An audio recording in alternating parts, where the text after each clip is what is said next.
দিদি বলেছিল দেশে শুধু চাকরিটাই দেখছো, ব্যবসা দেখো। আমি এমএ পাস করে বলেছিলাম, দিদির অনুপ্রেরণিত হয়ে একটা দোকান করলাম। এখানে ভাতের দোকান, হোটেল চালাচ্ছিলাম, গরিব মানুষ, ডেলি কার ডেলি করছিলাম।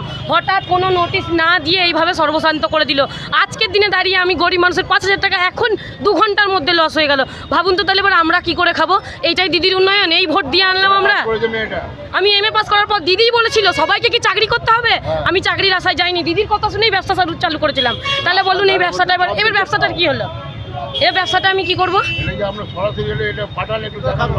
এবার গলায় দড়ি দেবো, নাহলে বিষ খাবো, দায়ী হবে সরকার, টিএমসি সরকার।